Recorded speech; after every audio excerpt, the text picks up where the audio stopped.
நிறைவாழ்வு AG சபை வழங்கும் morning மன்னாவிற்கு உங்களை அன்போடு வரவேற்கிறோம்.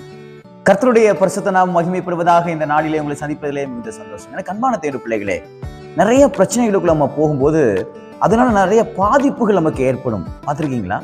அந்த பாதிப்பை பார்க்கும்போது சொல்லுவாங்க, இந்த பாதிப்பு இதனால தானே உனக்கு வந்துச்சு, நீ இப்படி பண்ணுன, உனக்கு இப்படி நடந்துச்சு அப்படின்னு சொல்லி காஸ் அண்ட் எஃபெக்ட்னு சொல்லுவாங்க. அதாவது எதிர்வினை.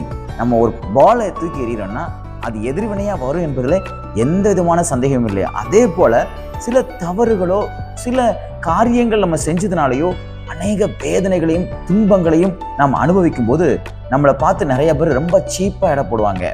பத்தியா, இந்த தழும்பு உனக்கு அதனால தான் வந்துச்சு, பத்தியா இதனால தான் உனக்கு இந்த பிரச்சனைன்னு சொல்லி.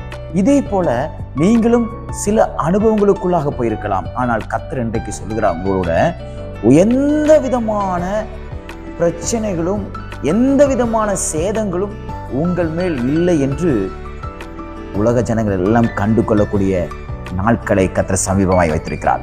தானியேலுக்கு எழுதின தீர்க்கதரிசன புஸ்தகம், தானியேல் எழுதின தீர்க்கதரிசன புஸ்தகம் 3ஆம் அதிகாரம் 27வது வசனத்துடைய கடைசி பகுதியை நான் வாசிக்கிறேன். அவருடைய சால்வைகள் சேதப்படாமலும் அக்கினியின் மனம் அவரிடத்தில் வீசாமலும் இருந்ததை கண்டார்கள். அவருடைய சால்வை என்ன செய்யலையா? சேதமாடலையா? அக்கினி மனம் அவங்க மேல வீசலையா? யாருக்கு? சாத்ராக், மேஷாக், ஆபேத்நேகோ என்கிற 3 வாலிபர்களையும் தூக்கி அக்கினிக்குள்ள போடுறாங்க. ஆனா அவங்களுக்கு எந்த விதமான சேதமும் வரல. அப்படி என்றால் இதனுடைய அர்த்தம் என்ன? உலக மனுஷன் எதிர்பார்க்கிற எந்த விதமான தவறான அடையாளங்களையும் உங்களுக்கு தேவன் ஏற்படுத்த மாட்டார்.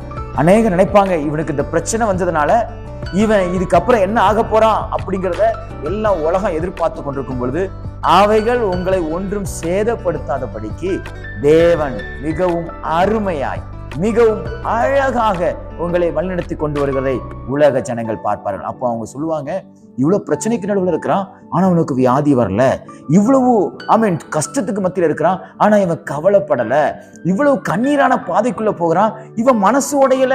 இவனுக்கு ஹார்ட் அட்டாக் வரல, இவனுக்கு எந்த விதமான பிரச்சனையும் வரவில்லை என்று உங்களை பார்த்து சந்தோஷப்பட போறாங்க. உங்களை குறித்து ஆச்சரியப்பட போறாங்க.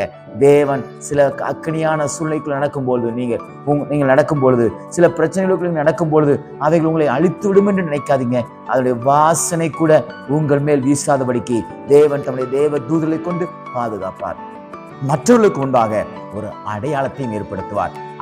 அவைகள் உங்களை சேதப்படுத்தவில்லை என்பதை உலக ஜனங்கள் கண்டு தேவனுடைய நாமத்தை மகிமைப்படுத்த போகிறார். பயப்படாதீங்க.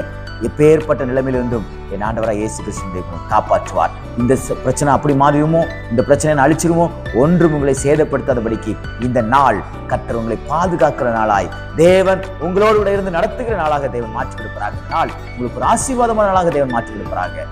God bless you.